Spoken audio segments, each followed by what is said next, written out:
are part of emotional responses, and we can detect some of these changes to measure emotional responses. Measure them? Yes. This device called a polygraph measures variations in breathing and heartbeat, and so indicates emotional responses. Larry, you didn't think you would react emotionally to words. Do you want to try it? Sure. Isn't this something like a lie detector?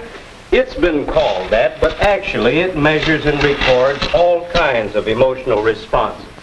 This part is the pneumograph, or bellows, which measures your respiration or breathing.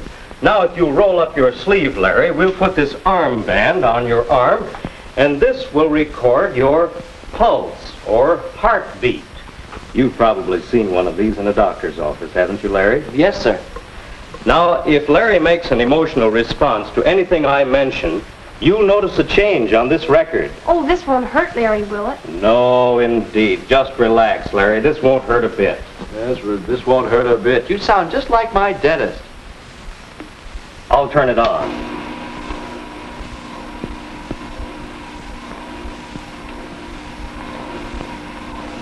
Notice how regular Larry's breathing is now, and his pulse as the pens gradually fill in the graph.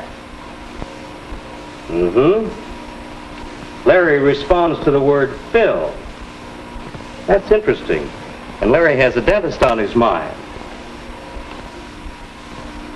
This is just a hunch, but perhaps if we probe deeply, there's another word, probe. Well, I think I can guess several words that will arouse an emotional response in Larry. Toothache.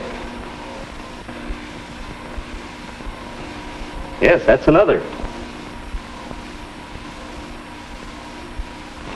Drill. I'm responding just to words. Why? Well, perhaps you can give us the answer to that one, Larry. Oh, I have been seeing the dentist lately. I had a bad tooth. Aha! You're afraid of something, too. Words, aren't you? I guess so. How did that happen? Well, come on over here to the blackboard. Maybe if I draw a diagram of the process of conditioning, it will help you.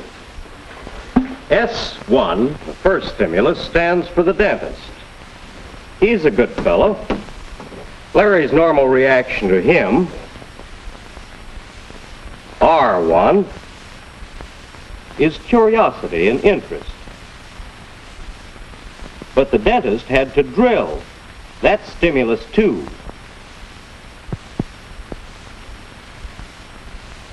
And in this case, that caused pain. Response number 2. The normal response to pain is a desire to get away, a type of fear response. Each time Larry went to the dentist, it was something like the mouse and the cheese. The dentist stimulus became associated with the response of pain and fear, until Larry is conditioned to react to even words about the dentist with a pain-fear response. This conditioning may wear off after a while, or it may not. Emotional disturbances may ruin your appetite, make you nervous, even upset your stomach. Why, it's like running away from cheese. I can see where conditioning can be pretty unhealthy. That's true, Jean, but don't forget that conditioning can also be very useful. It's a good idea to be conditioned to stop whenever you see a red traffic light. Well, then we want to get rid of unhealthy conditioning? I don't want to be a scaredy cat all my life. That's right. You want to grow into a mature, balanced person. That's a matter of conditioning, too.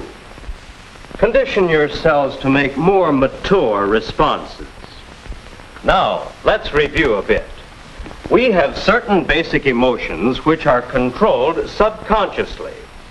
They are modified and changed by a process called conditioning. Now, by understanding conditioning and using it, we can more easily achieve emotional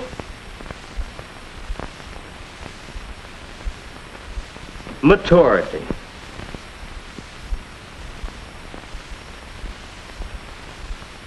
Let's remember what happened with the Jack-in-the-Box. Each of you made a different response, but all your responses we're a little immature. Mature persons respond in a more balanced manner.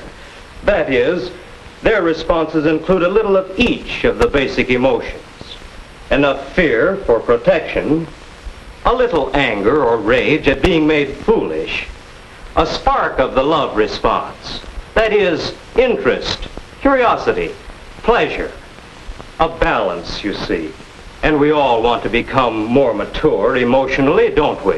Oh, I sure do. Before we go, Mr. Brent, may I keep this graft? Yes, of course. I'm beginning to see now how important it is to understand your emotions. Thank you, Mr. Brent.